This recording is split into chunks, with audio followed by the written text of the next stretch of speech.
Assalamualaikum warahmatullahi wabarakatuh. Alhamdulillah salatan wa salaman ala rasulillah amma ba'du. Faya ashabal fadail hadaratil mukarramin, sahibil bait Kiai Haji Ansori MPT wa akhuhu Yai Mas'ud, Ketua PWI Jawa Timur Gus Jami', Kesepuhan PWI Jawa Timur Gus Abdul Hamid Mujib, bakal calon wali kota Pasuruan insyaallah jadi. Kiai Syarifuddin, Ketua Lembaga Dakwah PWI Pusat, Gus Suheri wong bodoh sing pinter Laskar Jawa Timur, Kiai Syakir dari Bekasi, ini tetangganya Tengku Kori, ini gayanya kayak Tengku Kori. Para kesepuhan, Ketua PWI Kabupaten Tuban, Ketua Laskar atau Panglima Laskar Kabupaten Tuban, para yai, para alim, para ulama. Hari ini sangat berbahagia saya dapat hadir di pondok pesantren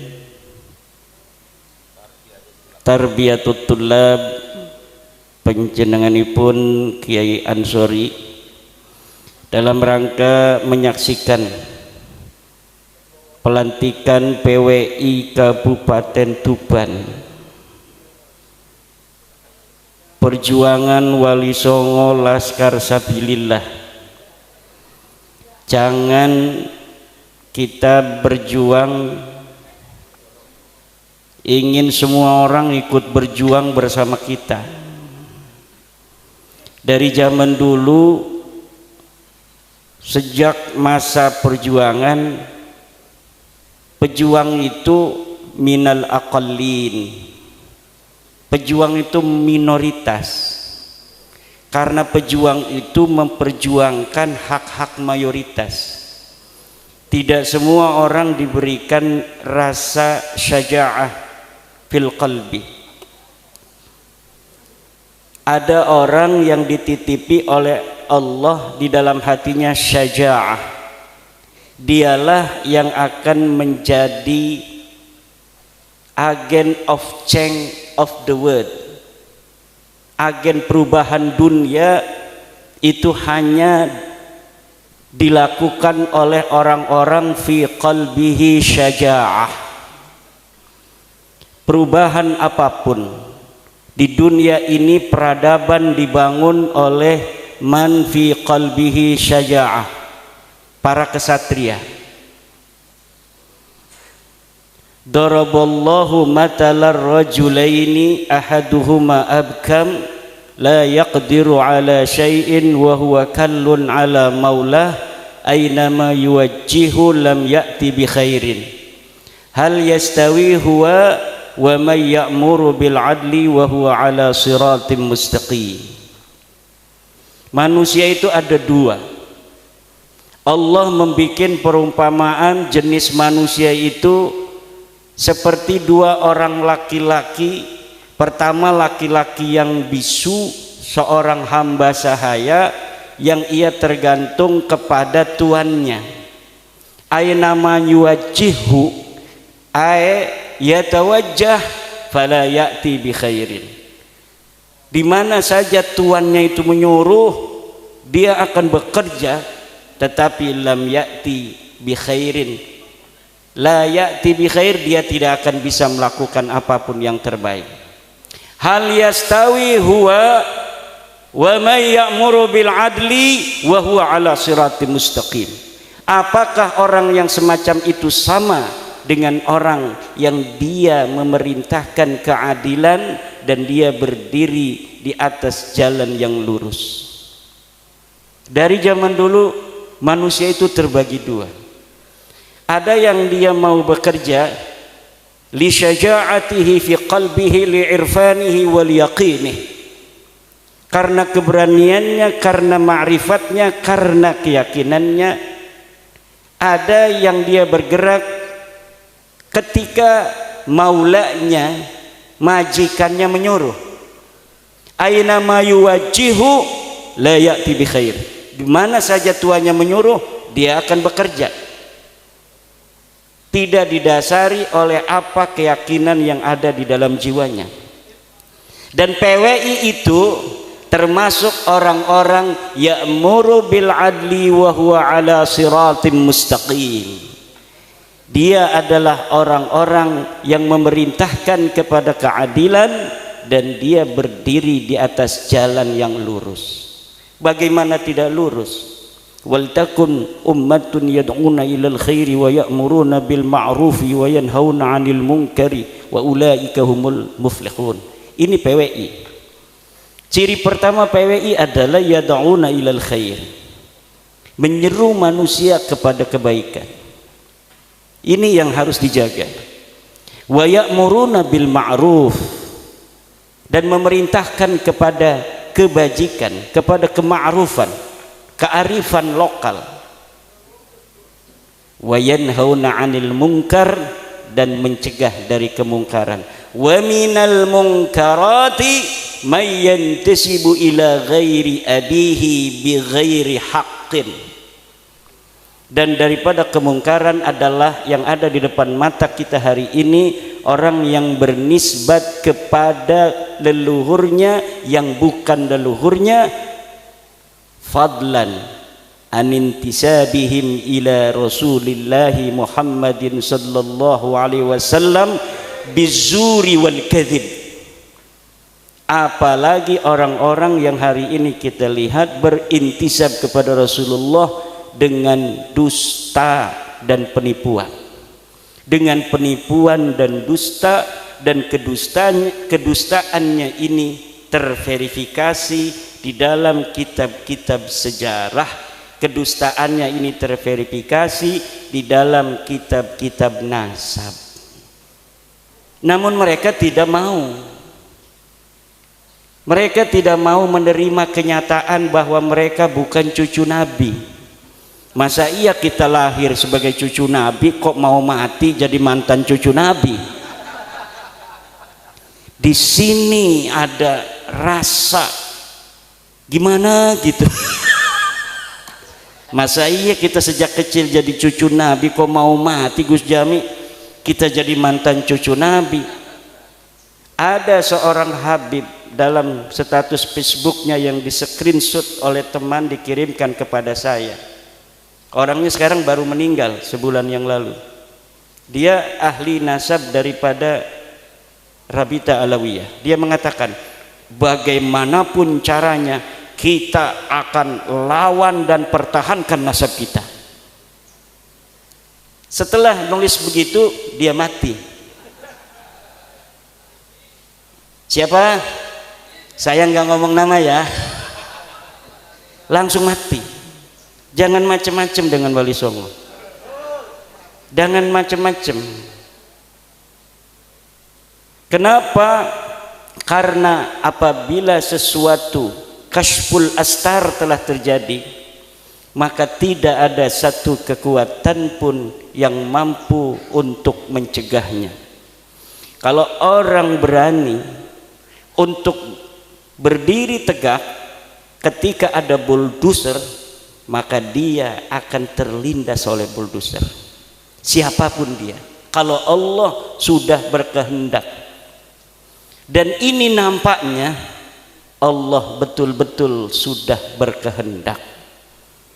Apapun fitnahnya, apapun framingnya, setinggi apa dia pangkatnya hari ini, yang mau membela nasab yang telah menyakiti Rasulullah Muhammad sallallahu alaihi wasallam itu beratus-ratus tahun, dia akan ikut terbantai oleh kedahsyatan kehendak Allah Subhanahu wa taala.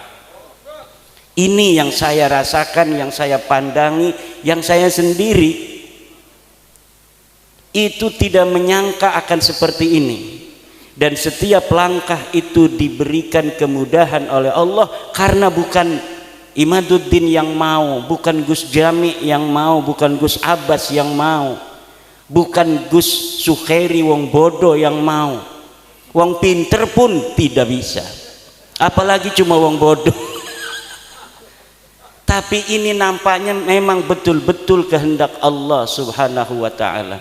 Tidak ada jalan lain, terima saja ente bukan cucu Nabi.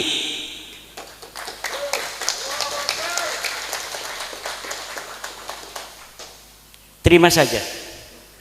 Kalau tidak terima, bahaya. Bahaya. Secara ilmu nasab sudah terbukti. Mereka menisbatkan diri kepada Ahmad bin Isa yang ada di abad ketiga, keempat. Menurut versinya mereka keempat. Menurut versi saya sebenarnya beliau hidup di abad ketiga. Tetapi menurut Ba'alwi dia wafat 345 Hijriah. Menurut yang saya baca tahun 243 beliau sudah berumur 20 tahun ada di Madinah Al-Munawwarah. Berarti ketika wafat 345 ini orang yang bernama Sayyid Ahmad bin Isa sudah berumur 131 tahun. Dan itu walaupun mumkinat indallah tetapi nadirul wujud. Itu masuknya kepada syad mukhaliful qiyas wal isti'mal itu. Orang berumur 130 tahun kemudian dia berhijrah 317 Hijriah pada umur 100 tahunan. Ngapain dia berhijrah dari Basra umur 100 tahun? Bentar lagi mau mati. Orang-orang yang suka merantau juga kalau udah kerasa tua umur 60 tahun banyak yang pulang tuh kalau orang Banten. Orang Banten itu orang yang rantaunya rantau palsu. Dia ke Jakarta tuh sampai tua, kalau mau mati kerasa pulang dia. Nggak kuat, nggak kayak orang Padang, nggak kayak orang Wonogiri. Orang Wonogiri ada di kampung saya itu, sampai meninggal beliau di situ kuat. Tapi orang Banten itu memang begitu. Dia ke Palembang tuh, banyaknya ke Palembang, ke Jakarta. Tapi kalau udah umur 60-70 tahun dia pulang, nyari-nyari makam yang masih kosong. Pengen dimakamin di kampung. Nah ini ada orang umur 100 tahun katanya hijrah pada 317 Hijriah. Namanya Ahmad bin Isa. Pak, itu bukan Ahmad bin Isa yang punya ayah Muhammad An-Naqib, Pak. Itu bukan kakek kamu mah ini namanya Ubaid bin Isa bin Alwi bin Muhammad bin Himham bin Aon. Itu kakek kamu. Bukan Ahmad bin Isa yang cucunya Nabi Muhammad sallallahu alaihi wasallam. Ini kitabnya ada Tuhfatuz Zaman. Ini ada kitabnya Al-Ansab Al-Ahdaliyah. Karena mereka dengan Bani Ahdal itu sepupu, kakeknya satu. Masa kita sepupu satu kakek dari garis ayah, dari kakeknya ini ke barat, ini ke timur? Nggak mungkin. Lalu kalau masih mengelak dari sisi ilmu nasab, dari ilmu sejarah, tes DNA sekarang memverifikasi bahwa memang mereka bukan keturunan Arab, mereka orang Ajam. Ba'lawi ini orang Ajam. Wajahnya mirip kayak wong Arab, setitik doang mirip, gedeleng nih bener-bener baca selawat malarab gedeleng deke kayak wong Arab. Bukan, mereka bukan orang Arab dan mereka bukan keturunan dari baginda kita Nabi besar Muhammad sallallahu alaihi wasallam. Dalam darahku mengalir darah Rasulullah. Endi getihmu diperiksa. Batur-bature dulur-dulure wis diperiksa 180 wong. ning Yaman wis diperiksa ya kabeh haplogrupe G, mayoritas G, ana sing E, ana sing R siji loro iku berarti wong sing dibaklawi kaken. Dudu baklawi karena wong gedean bengene iku dibaklawi kena. Padahal dudu baklawi kayak Wali Songo dibaklawi no. Jadi dari dulunya memang ada upaya-upaya perebutan tokoh-tokoh yang dia bukan keluarga baklawi kemudian dibaklawikan. Buktinya mana? Hasil tes DNA 180 itu 99% G, tapi ada beberapa orang yang beda. Nggak mungkin orang yang satu kakek katanya dari sama-sama kakeknya Ubed, garis lurus laki-laki, tiba-tiba anak cucunya bedo-bedo, ora bakal. Saya tanya kepada Dr. Sugeng Sugiarto dari Badan Riset dan Inovasi Nasional, bagaimana ini kemungkinan mereka cucu Nabi?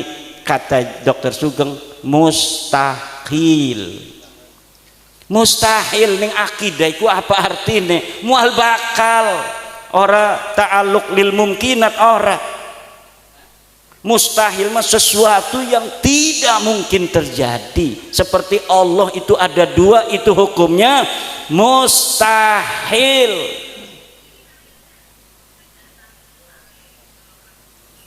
Jadi seperti hukumnya Tuhan itu ada dua, begitulah hukumnya baklawi ini keturunan baginda Nabi besar Muhammad sallallahu alaihi wasallam. Jadi siapa bae wong sing masih ngebela iki kita wedi bukan manjingen ning wong sing man yu'dzi Rasulullah sallallahu alaihi wasallam. Walladzina yu'dzuna Rasulullah lahum adzabun alim. Al-Qur'an sing ngomong walladzina yu'dzuna Rasulullah lahum adzabun alim. Dan orang-orang yang menyakiti Rasulullah mereka akan mendapatkan siksa yang memedihkan. Alimun bimakna mulimun, siksa yang memedihkan. Bagaimana kalau mereka Rumel Abbas, Romli Al-Idrus atau Idrus Romli, pembela-pembela baklawi itu nanti ketemu Rasulullah Muhammad sallallahu alaihi wasallam, betapa malunya mereka nanti ketemu Rasulullah Muhammad sallallahu alaihi wasallam dalam keadaan mereka membela orang-orang yang mencangkok nasab Rasulullah Muhammad sallallahu alaihi wasallam, mengaku keturunannya namun mereka bukan keturunannya. Oke lah, dulu-dulu mereka tidak tahu hukumnya itu laisa alaikum harajun fima akhta'tum bih wa laisa alaikum junahun fima akhta'tum bih. Kalian tidak berdosa terhadap kesalahan menyebut daripada keturunan itu di masa-masa yang lalu karena kamu tidak tahu. Walakin ma ta'ammadat qulubukum, tetapi yang berdosa itu sudah tahu tapi sengaja tidak mau menerima. Kita sudah kasih tahu kan, sayang sini sayang, beb sini beb, cucu Nabi, ya saya cucu Nabi, saya bin Ubed bin Ahmad bin Isa. Sayang, ini Ubed bukan anaknya Ahmad. Kakek saya ngomong begitu. Hei Yahudi pesek, hei jangan Yahudi pesek, Yahudi pesek. Sabar, jangan marah-marah, sabar. Ini kitabnya nih, Tahdhibul Ansab. Nggak ada bapak kamu itu Ubed namanya anak Ahmad bin Isa. Ini kitab abad kelima ini namanya Tahdhibul Ansab karya Al-Ubaidili. Ini kitab Al-Majdi karya Al-Umari. Ini sebut, cari bapak kamu itu ada enggak? Ini tidak ada itu berarti bukan berarti tidak ada, tidak ditemukan berarti tidak ada. Kalau di kitab ini tidak ada, di kitab lain bisa jadi ada. Mana kitab lainnya? Tidak ada. Kalau kitab lainnya tidak ada, lalu gimana? Kita cari lagi kemana-mana, nggak bakal ada. Karena memang tidak ada. Bagaimana sesuatu yang tidak ada diada-adakan? Namanya itu nasab jadi-jadian. Betul apa enggak ya Syarif? Yai Ansori punya anak berapa? 3. Anaknya cuma 3. Namanya siapa? Maulana Ansori. 2. Ni'amul Maula Ansori. 3. Nur Aini Ansori. Nah, Nur Aini ini catat. Namanya anaknya 3 tuh, Nur Aini, Maulana Ansori, dan satunya Ni'amul Maula Ansori. Kan udah 3 tuh, catat tuh kan, 3 misalnya. Lalu 100 tahun lagi, karena ini orang besar, cucu daripada Joko Tingkir, lalu ada yang ngomong anaknya 4 tambah Samlawi. Sedang beliau ini bikin apa namanya, catatan pribadi. Ada kitab Tangkihul Qaul, dicatat anak saya 3. Ini kan bukti sejaman. Ada lagi buku harian, catat anak saya 3, anak pertama lahir tahun sekian, anak kedua tahun sekian, anak 3 tahun sekian. Ya anaknya cuma itu aja, Maulana Ansori, Nur Aini, sama satunya itu, nggak ada Samlawi. Kata yang ngaku-ngaku keturunan dari Ki Ansori itu ada, tapi tidak dicatat. Dalilnya dalam kaidah ada adamul wujdan la yadullu ala adamil wujud. Apa katanya? Adamul wujdan la yadullu ala adamil wujud. Tidak ditemukan bukan berarti tidak ada. Betul, ada kaidah itu. Tidak ditemukan bukan berarti tidak ada. Ada orang bawa motor ke rumah, bawa kunci, cerek, kuncinya diambil, dicantolin di paku. Dia lupa paku yang mana, apa di kamar ini. Oh, nyari-nyari dia. Istrinya mau cepet anterin saya ke pasar, nggak ada kuncinya. Kata istrinya, adamul wujdan la yadullu ala adamil wujud. Betul itu, karena ada apa? Lahu qarinah, ada qarinah. Apa qarinahnya? Dia punya motor, dan kalau dia itu naruh motor depan rumah, biasanya kuncinya dibawa ke dalam dan biasanya dicantolin. Dicari-cari nggak ketemu bukan berarti tidak ada. Ada kuncinya dalam rumah tapi belum ditemukan, tetapi dia harus punya lahu dalilun wa hujjatun wa qarinatun. Qarinahnya apa? Adanya motor di depan rumah, motor dia. Masa iya dia punya motor nggak punya kunci? Betul apa tidak? Kemudian dia biasanya bawa kunci itu ke dalam rumah. Kemudian dia inget naruh di paku. Itu qarinahnya banyak, hujahnya banyak, dalilnya banyak, hanya belum ditemukan aja itu kunci. Tapi Ubaid ini sebagai anaknya Ahmad ini laisa lahu qarinah, laisa lahu dalil, wa laisa lahu hujjah. Enggak boleh pakai dalil la adamul wujdan la yadullu ala adamil wujud. Tetapi pakai dalilnya adalah al ilmu bi adami dalili dalilun. Mengetahui tidak adanya dalil adalah dalil bahwa memang orang itu tidak ada, atau memang minimal orang itu bukan anak Ahmad bin. Yang kedua pakai dalilnya adalah la ibrata bidzannil bayyini khata'uh, tidak direken, tidak dihitung sebuah sangkaan yang telah jelas salahnya.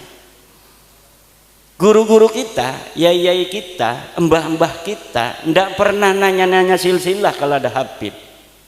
Ada Habib, ana Habib, turunan Nabi, Masya Allah, terima kasih Bi, barokah doain pondokane.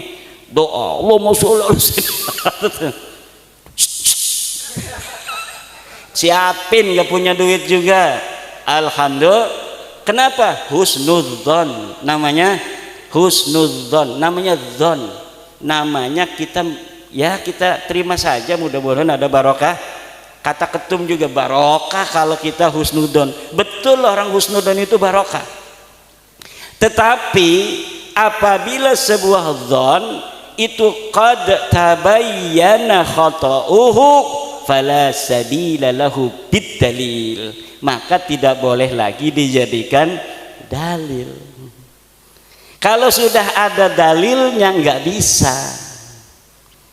Yai Syakir misalnya orang Bekasi, tiba-tiba ada tetangganya yang meninggal ibunya, bayinya lahir di rumah sakit, dibawa ke Tuban untuk menjaga kehormatan kemuliaan anak ini. Kasihan nggak punya ibu, nggak punya ayah. Dikatakan anak siapa ini Yai Syakir? Anak saya. Husnudon semua, bisa jadi anaknya Yai Syakir bener. Maka ditanya sama orang-orang desa, itu anak siapa? Anak Yai Syakir dari Bekasi, namanya Zon. Tapi setelah 20 tahun mau dinikahkan, Yai Syakir ini juga ngegeruyeng aja dalam pikirannya, ini saya mau nikahkan atas nama saya atau bagaimana? Kalau atas nama saya nggak sah karena saya bukan walinya. Kalau misal saya sebutkan, maka nanti dia takut sedih. Tiba-tiba lah bismillah aja, mudah-mudahan Allah mengampuni saya katanya. Mau dinikahkan aja sama Yai Syakir. Tiba-tiba datang Yai Ansori, namanya Yai Ansori, rambut gondrong. Nanti dulu. Nanti dulu, jangan dinikahkan. Ini saya telah dapat informasi dari Bekasi bahwa ini bukan anaknya Kak Haji, ini anaknya tetangga Kak Haji, ibunya meninggal, Kak Haji kasihan, kemudian Kak Haji asuh dia sebagai anak sendiri, nggak bisa nikah. Mana katanya dalilnya? Ini tuh rumah sakitnya, ini bukti dari rumah sakit bahwa ini bayi anaknya Samlawi. Samlawi lagi, ibunya Samsiah, bukan anak Kak Haji. Dulu-dulu kalau orang sampai ditanya di pengadilan pun, di pengadilan Tuban, ini si anak ditanya, hei apa namanya Gus Jami, anak siapa itu? Kamu bersaksi di depan pengadilan setelah disumpah. Saya tanya, kata hakim, anak siapa itu? Anak Yai Syakir. Sah apa tidak? Sah. Karena suhroh wal istifadah, sudah tasamu bainan nas fi palang wa fi soko, bahwa anak ini anak Yai Syakir. Tapi ketika surat dari rumah sakit ini sudah ada, jelas ini bukan anak Yai Syakir, suhro istifadah itu gugur semua. Jadi suhro dan istifadah itu, kata Ibnu Hajar al-Asqalani di dalam kitabnya Al-Jawabul Jalil, innan nasaba mimma yasbutu bisyuhrati wal istifadah illa ayyasbuta ma yukhalifuh. Nasab itu sebagian dari sesuatu yang bisa ditetapkan dengan syuhrah dan istifadah. Syuhrah istifadah itu kesaksian tanpa melihat, cukup mendengar dari orang-orang saja. Orang mengatakan itu anak Yai Syakir, kita percaya saja itu anak Yai Syakir. Kalau ditanya oleh hakim anak siapa, kita tidak dianggap berdosa, tidak dianggap berbohong kalau mengatakan anak itu anak Yai Syakir, karena sudah syuhrah dan istifadah. Dulu sebelum ada penelitian nasab Ba'lawi, orang yang mengatakan Ba'lawi turunan Nabi itu tidak berdosa. Kenapa? Sudah syuhrah wal istifadah. Tapi ketika surat lahirnya ada bahwa Ubaid ini leluhur mereka bukan turunan Ahmad, ya ndak boleh. Kan kitabnya sekarang baru ditemukan. Kitab-kitabnya ini banyak, itu sekarang baru ada di Indonesia. Dulu Mbah Hasyim Asy'ari itu nggak mau baca-baca genap nasab-nasab, ngatosin ati. Saya aja ini kerasa hatinya atos 2 tahun mikirin nasab. Biasanya bacanya hikam, baca Quran baru setengah ayat udah menangis, sekarang 10 ayat baru terasa. Kenapa? Atos baca kitab nasab gitu. Nasab dewek duduk. Tapi kewajiban la yajuzu lil alimi kitmanu ilmihi fi hadzal bab. Tidak boleh bagi orang alim untuk menyembunyikan, haram hukumnya. Kalau misalnya Yai Ansori tadi tahu si perempuan itu bukan anaknya Yai Sakir, mau dikawinkan saja oleh Yai Sakir, hukumnya haram, karena nanti akan berzina seumur umur. Itu kehitungnya. Anaknya tidak sah dinikahkan oleh bukan ayahnya, kok ayah angkat tidak sah menikahkan, tapi Yai Sakir menikahkan yang bukan anaknya. Anaknya mengira bahwa dia itu sudah sah nikahnya, padahal indallahi la yasihhu, inda Syekh Sakir sendiri la yasihhu, inda Ki Ansori juga la yasihhu. Nah ini, nah kita sekarang kasihan sama mereka. Wes dok aja marah-marah dok, sira tutup putunin Nabi, wong lian bisa tutup putunin Nabi dadi bupati. Ki Abdul Hamid Mujib nyalon wali kota, orang ngandel nasab. Jokowi raja kita, raja besar, ini raja besar Jokowi, jangan macam-macam. Raja besar mengalahkan Raden Wijaya, apalagi Patih Nambi. Apa yang Tuban? Ranggalawe, itu masih leluhur saya itu. Saya masih punya sila ke Ronggolawe, Lembu Peteng, wis macam-macam amat, Kebo Anabrang segala macam. Itu ada. Orang-orang dulu itu rajin mencatat silsilah. Ada juga yang tidak sama sekali mau. Kebetulan ada orang yang rajin nyatet dari ponak-ponakan sepupu-sepupu. Ya akhirnya kita tahu bahwa ada gerobogan di Joko Tarub segala. Saya ini masih turunan bidadari Pak, Nawang Wulan. Joko Tarub kan ada di gerobogan tuh. Lah itu tidaklah ada artinya sebuah zon apabila sudah ada bukti. Tidak bisa. Ada lagi yang bilang jangan fitnah. Ubaidillah, Imam Al-Ubaidillah, imam apa, orang nggak ada namanya di dalam sejarah. Mujtahid mutlak itu kan sebangsanya Imam Syafi'i. Yang semasa dengan Ubaidillah itu banyak ulama-ulama disebutkan di dalam kitab. Kitab-kitab di Yaman tuh banyak yang dikarang dari abad ke-4, ke-5, ke-6, ke-7, ke-8, ke-9. Katanya di Hadramaut tidak ada kitab yang dikarang karena lagi perang, nggak sempet yang namanya itu nulis nasab. Ada Mbak Yai, ada.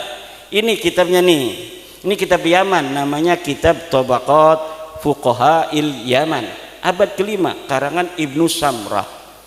Ini kitab Asy-Syajarah Al-Mubarakah, menerangkan tentang Ahmad bin Isa. Anaknya 3 tuh, Muhammad, Ali, Husain, tidak ada namanya Ubaid. Wa yu'abbiru bil jumlatil ismiyati hada 'indan nasabin yadullu 'alal hasri. Iftah kitab Syekh Mahdi Rajai Al-Muqibun, qala fi Al-Muqibun idza 'abbara an-nasabuna bil jumlatil ismiyati hada yadullu 'alal hasri. Kalau seorang ahli nasab di dalam kitabnya menggunakan jumlatun ismiyah, fa'aqibuhu min salasati banin, itu kan jumlatun ismiyatun, itu ada hada yadullu alal asri, bimana anna auladahu munhasiratun fi salasati baninin la ghairu, tidak ada yang lain. Tidak bisa dalam nahu jumlah ismiyah itu tidak bermakna hasr, ya itu dalam nahu. Tetapi likulli fannin mustalahatun, likulli fannin mustalahatun. Setiap fan ada mustalahnya, setiap fan ada istilahnya. Katanya tidak konsisten ini di dalam kitab Asy-Syajarah Mubarakah. Di dalam kitab sebelumnya anaknya 4, tapi dalam Syajarah Mubarakah ini menggunakan apa namanya 3. Kitab abad keberapa itu yang anaknya 4? Itu menggunakan jumlah ismiyah, anaknya 4, katanya kitab abad ke-5. Tapi kenapa di kitab abad ke-6 anaknya 3? Saya bisa jawab itu. Pada saat itu anaknya 4, tetapi ahli nasab itu punya kaidah yang ditulis itu hanya yang berketurunan.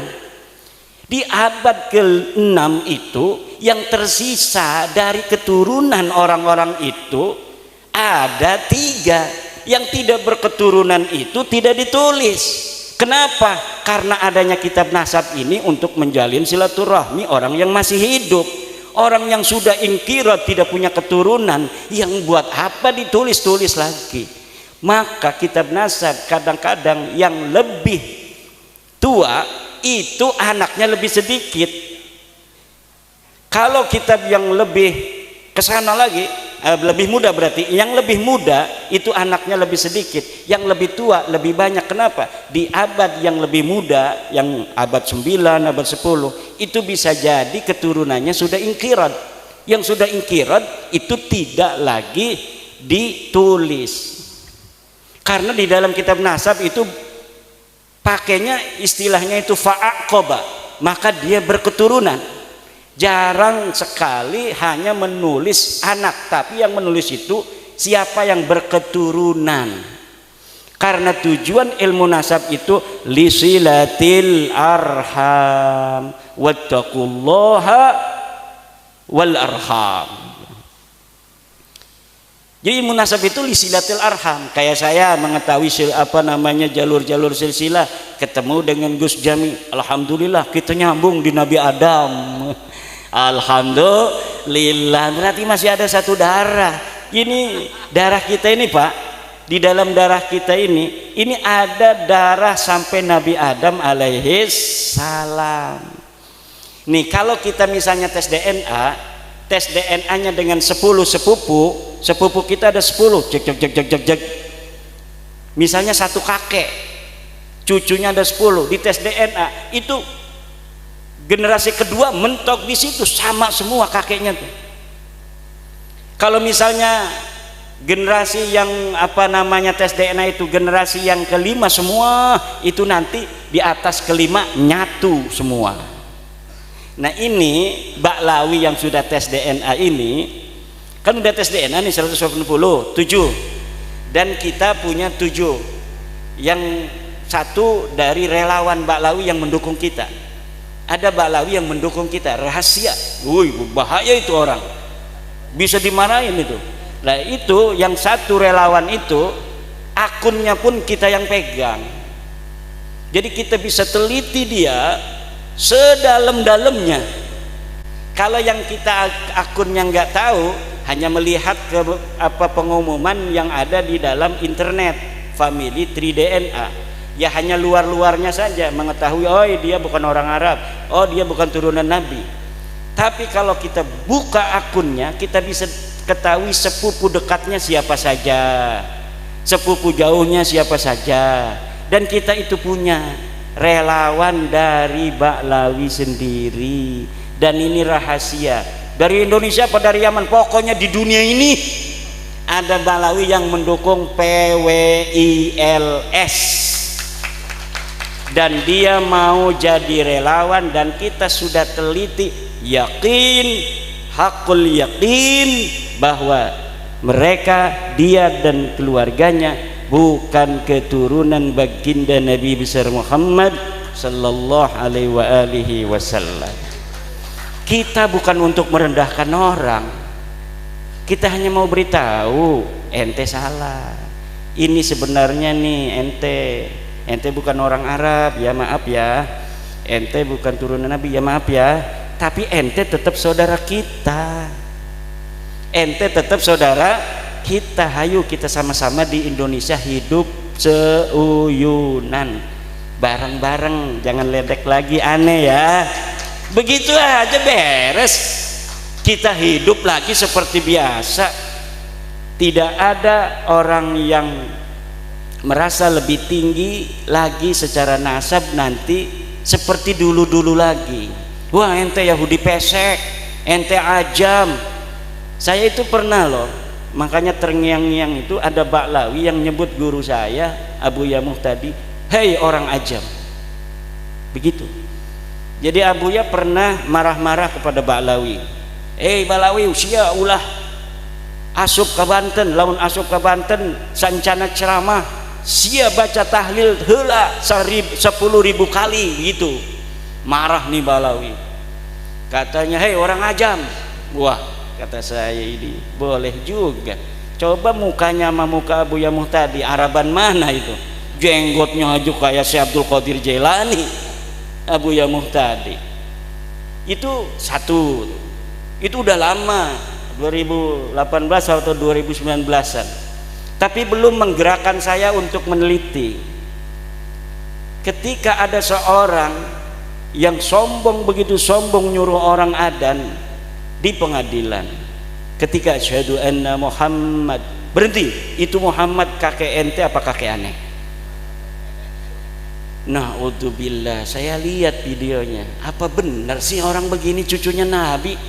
Saya sering membaca sejarah-sejarah para turunan Nabi, Ali Zainal Abidin, As-Sajjad itu, yang matanya penuh linangan air mata. Kalau dia ketahuan sebagai cucu Nabi, dia pindah lagi ngontrak rumah supaya tidak ketahuan. Kalau dia dikatakan sebagai cucu Nabi, saya katanya takut kalau saya berbuat dosa, Allah akan menimpakan saya 2 kali lipat dosa daripada orang lain. Kenapa? Karena ada dalil dari Al-Quran, istri-istri Nabi yang berbuat salah dosanya 2 kali lipat. Turunan tidak ada di Al-Qurannya, tapi cucunya Nabi itu mengkiaskan istri-istri Nabi dengan cucu Nabi Muhammad sallallahu alaihi wasallam dalam dosa, bahwa dosanya bisa jadi kita juga 2 kali lipat karena ada nisbah kepada Rasulullah Muhammad sallallahu alaihi wasallam. Itu saja. Ada yang ngatain lagi tesis iblis. Wih, tesis iblis. Orangnya orang Sunda, orang Bandung, pakainya udang-udang, pengen dipanggilnya Abuya. Kan kalau Abuya di Banten Soma Saumad Dahri, dhahara zuhduhu wa dhahara wara'uhu wa qara'a al-kutub al-mu'tabarah min al-fiqhi wal tafsiri wal hadis. Kita fikihnya dari mulai Fathul Mu'in, Fathul Wahab, Tuhfatul Munhaj, Nihayatul Muhtaj, Mughnil Muhtaj, beres semua. Tafsirnya dari mulai tafsir Jalalain, Ibnu Katsir, tafsir Marahlabid, tafsir Thabari yang berapa jilid itu tamat Abuya itu di Banten itu. Kitab Syaikhul Qadir Al-Jailani, Al-Ghunyah dan sebagainya yang jarang-jarang dibaca oleh kiai lain dibaca oleh Abuya. Lah ini ada Abuya mengkritik tesis, bukan ngasih dalil. Wis pokokna maulah dalil-dalilan. Wis pokokna mah eta Habib eta bid'ah nabawiyah. Eta turunan Nabi pokokna mah. pokokna mah baik.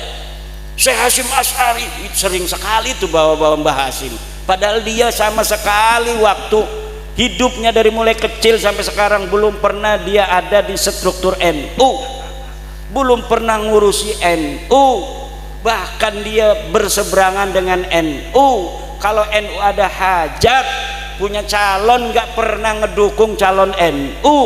Kok sekarang ketika bab nasab bawa-bawanya Mbah Hasyim aja Mbah Hasyim. Mbah Hasyim katanya mengisbat Ba'lawi, mana kitabnya Mbah Hasyimnya? Kalau misalnya ada muridnya Mbah Hasyim, mana saksinya yang masih hidup mengatakan Mbah Hasyim mengisbat Ba'lawi? Tidak ada. Mbah Hasyim itu kalau ada Habib dihormati, kiai mah siapa aja dihormatin, kalau datang dikasih kopi, dikasih kue, begitu.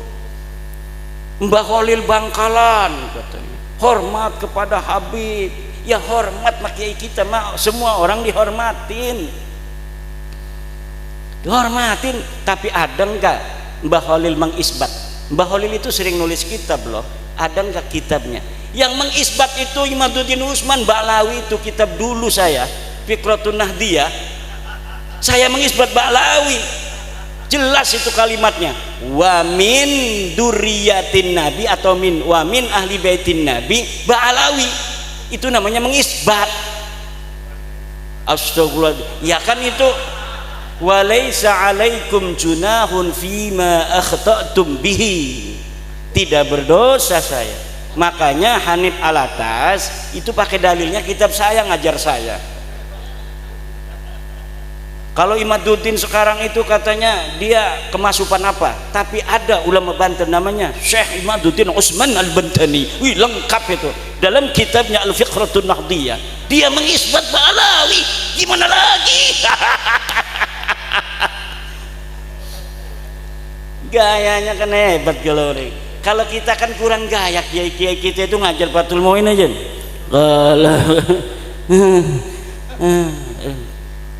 dengan tidak mereka aja, tidak meyakinkan. Padahal mah yudhiru tawadhu, yudhiru, atau kiai kita itu tidak meyakinkan kalau dibandingkan dengan ada orang-orang begitu. Kalau dulu nggak ada orang begitu ya karena semua begitu beres.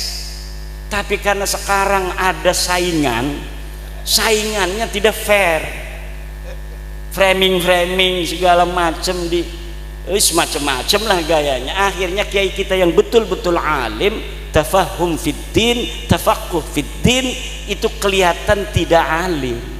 Sementara orang yang pidatonya hebat, saudara-saudara, wallah DNA itu haram DNA haram katanya, meyakinkan. Betul tidak?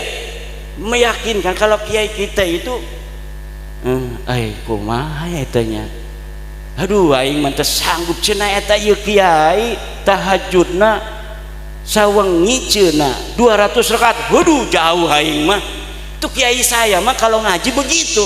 Kalau ada cerita kiai-kiai yang katanya tahajudnya 200, dia ngomong, iya mah lain bangsa urang. Naon lain bangsa urang, ini mah bukan kelas saya. Selalu ngomong begitu.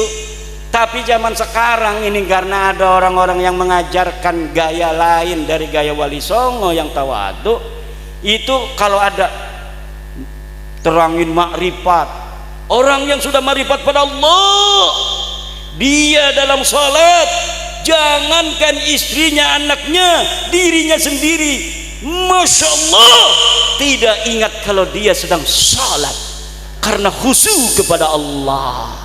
Hari model kiai mah jauh, model kiai mah. Kalau dia tidak menunjuk dirinya, zaman sekarang tuh nunjuknya pada jamaah, model kiai mah jauh. Kalau kiai dulu yang ditunjuk dirinya sendiri. Iya mah jauh, lain bangsa orang. Duduk kelas kita iki, duduk kelas kita iki. Begitu gaya kiai-kiai kita dulu. Makanya yai sekarang gayanya agak dirubah. Allahu Akbar, Masya Allah. Coba tadi lihat anak-anak kita lagi marhaba, tunduk, begitu gaya-gayanya. Karena yang diajarkan ketawaduan, akhlak. Tapi sekarang orang yang lagi marhaba, Allah, waalaikumsalam, nggak ada yang assalamualaikum, dia waalaikumsalam lagi marhaba. Ditanya sama orang setelah dari marhaba, tadi lagi marhaba kamu ngomong waalaikumsalam, Rasulullah mengucap salam kepada kita semua, dan Rasulullah menyampaikan salam untuk semua jamaah yang hadir di sini. Masya Allah, dapat barokah orang-orang Soko pada hari ini karena kedatangan daripada aneh Imaduddin Usman. Masya Allah, Rasulullah sampai titik salam kepada kita semua. Gayanya begitu aja. Na'udzubillah, kita tidak diajarkan seperti kita ala manhajil awliya ittis'ah.